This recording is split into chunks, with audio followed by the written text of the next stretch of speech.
rewind by 9 weeks when they were 0-0, or even 8 weeks when they lost to the Raiders, for crying out loud, how surprised are you that they are where they are right now? I would say it's probably 9.2-ish. I mean, you can. But here's what's screwy, Mike, is you don't really have to squint that hard to see 9-0. I mean, they could have beaten the Raiders at home. They turned the ball over. They definitely should have beaten the Steelers. They should be 8-1. I mean, that's a game they gave away. And we could play the game the other way and say, well, they were lucky in Miami. But to me, they could be 9-0.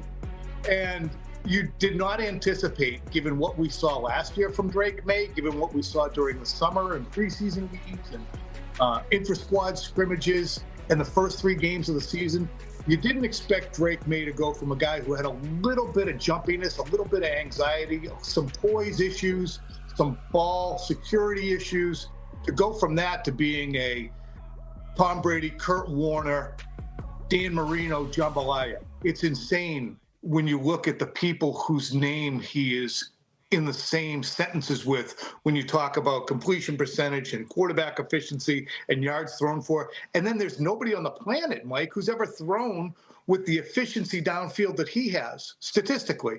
It's the pixie dust has to blow off at some point, but I say that every week and it doesn't. And it's amazing because in the preseason, there were a lot of balls that were high. That lasted into the early part of the season, right? But it's all settled down. And the one that amazes me, 8 straight games now with 200 or more passing yards and a passer rating of 100 or higher. And it's only been 3 other guys who have ever done that. Aaron Rodgers twice, Peyton Manning, Tom Brady. Every time the other guys did it, they won league MVP. And kudos to Josh McDaniels. It was a point that Sims made when we brought this up on Monday.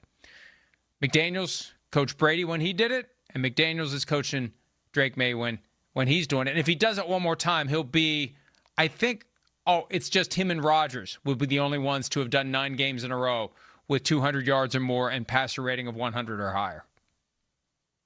And a lot of it is attributable to I think, McDaniels and the trust that Maye has that McDaniels is going to put him in the best position and give him the answers.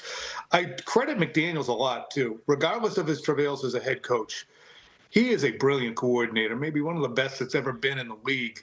And it isn't just tied to Tom Brady. I mean, he developed Garoppolo, who became a quarterback who played in the Super Bowl and was that close to winning the thing. He developed Brissett in spare time. He did what he did with Mac Jones, who's a better player than he showed in the last 2 years, but was developed. He's doing this with Maye now.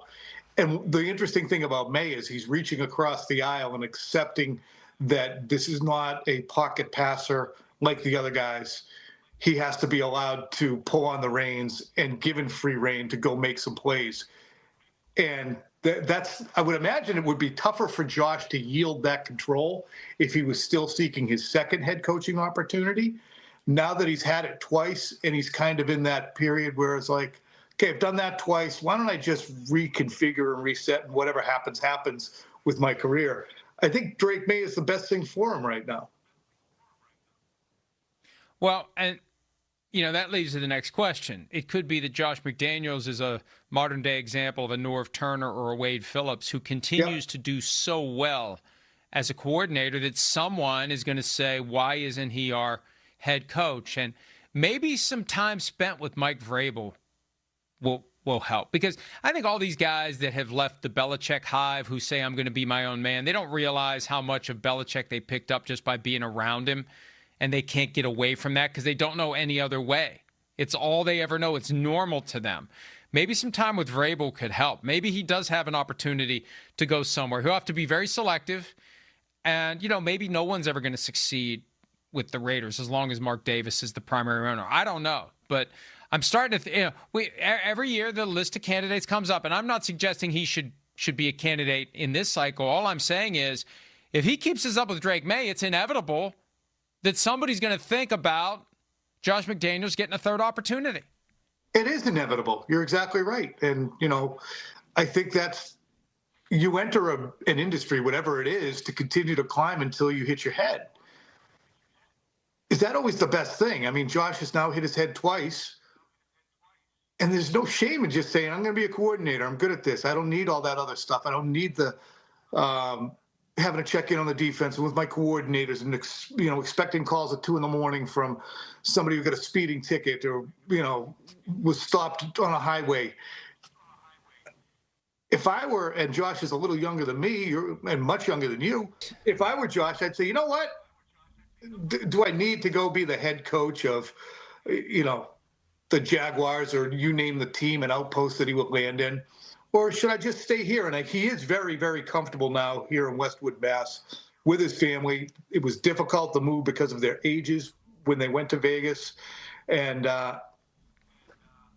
work and deliver, living to work, Mike. What are we doing out here?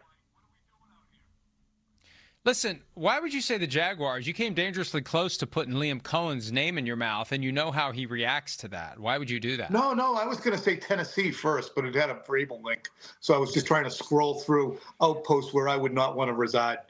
Has absolutely nothing to do with Liam Cohen or the Jaguars. This is the one thing that I think so many coaches lose sight of. And maybe it's because the confidence that you need to have to command a room full of men, it has to border on delusion. And that delusion includes, I can fix a crappy organization. I alone can fix it. I can go in there. The Titans are dysfunctional. Well, they've never had me as a coach.